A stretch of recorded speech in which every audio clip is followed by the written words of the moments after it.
Lives lost, families shattered. The war is taking an unbearable toll on those targeted by Israeli airstrikes. At least 120 of the more than 1,100 people killed in Lebanon were children. A father weeps in the rubble of what was once his home, his voice barely audible over the sound of distant explosions. My son is 10 years old and my nephew is 9 years old, and they were killed. My brother was in his home, an engineer and a municipal council member. Suddenly, the Israeli army targeted this building, and suddenly my son was gone. My sister's son was gone, and my brother was gone. He repeats these words as if saying them aloud might somehow undo what has already been done, as if language itself could reverse the irreversible. It is a story told time and time again as Israel intensifies its offensive in areas where Hezbollah has a presence. Entire neighborhoods that once echoed with the sound of children playing and merchants calling out to customers now lie in silence, broken only by the crunch of boots on broken glass and the occasional wail of a survivor pulling a loved one from the debris. Schools that stood for generations have been reduced to concrete dust. Mosques and churches that served as gathering points for communities have been gutted by fire. Markets where families once haggled over fresh produce and spices now sit abandoned, their storefronts scorched and collapsed. But Israel's actions extend beyond military targets. Paramedics have been burying their colleagues. Dozens have been deliberately targeted and killed. Men and women who chose a life of service, who ran toward danger so that others might be pulled away from it, have themselves become victims of the very violence they sought to counter. International human rights groups point out that medical personnel are afforded special protection during conflict, and that this protection must be respected at all times and under all circumstances.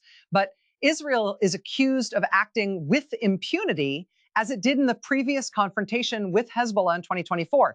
These attacks are unacceptable, and there are no excuses. They violate all international laws, and we, the ministry, we reject all Israeli accusations against these medics. The words of the Lebanese health official carry a weight that no formal diplomatic language can fully capture, because behind every accusation is a name, a face, a family left behind.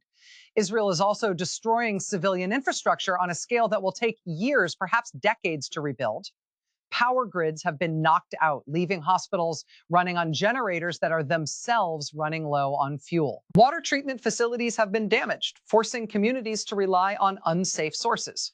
Roads and bridges that connected towns and villages have been severed, making the delivery of humanitarian aid a logistical nightmare. The United Nations and multiple international relief organizations have raised alarm over their ability to reach those most in need, warning that the window for effective intervention is closing rapidly. And those who attempt to document these attacks, to bear witness so that the world might see, are also being killed. The 3 journalists killed on Saturday were not the first to be deliberately targeted. An Israeli drone hit their vehicle, then opened fire at 2 of them on the road after they managed to make it out of the car. Civilians, journalists, they are not sparing anyone. They were documenting the attacks and filming the losses of the Israeli occupying army at the hands of the resistance. That is what Israel does. These journalists had families. They had notebooks filled with stories they would never finish, cameras loaded with images the world may never see. Their deaths represent not only a personal tragedy, but an assault on the public's right to know what is happening in one of the world's most consequential conflicts. Lebanon says it will file a complaint with the UN Security Council, but officials say they do not expect anything to change. Israel, they say, has never adhered to the Geneva Conventions, which govern the treatment of civilians during armed conflict. Human rights groups and UN officials have been sharply critical of Israel's forced evacuation and mass displacement orders across Lebanon. More than 1.2 million people have been forced from their homes. Many are sleeping in the streets, in cars, in half-destroyed apartment buildings, in school gymnasiums, and in parks. Elderly men and women who survived previous wars sit wrapped in blankets on sidewalks, clutching whatever documents and photographs they managed to grab before fleeing. Young mothers carry infants through streets littered with debris, searching for any shelter that might keep them safe through the night. While Israel says these displacement orders are meant to protect civilians, human rights groups say that emptying entire areas may amount to a war crime and a deliberate strategy to permanently depopulate regions that have long been home to Lebanese communities. The war is entering its 2nd month, and the United Nations is warning of an imminent humanitarian catastrophe unlike anything the region has seen in recent memory. Israeli strikes have already destroyed much of civilian life, and there are open threats of more to come. Aid convoys have been blocked or delayed. Medical supplies are running dangerously low. Surgeons are performing operations without adequate anesthesia. Doctors are being forced to make impossible choices about who receives care and who does not.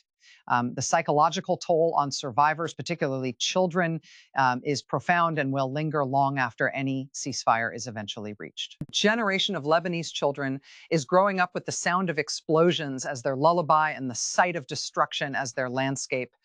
And no one yet knows what that will mean for the country, the region, or the world in the years and decades to come.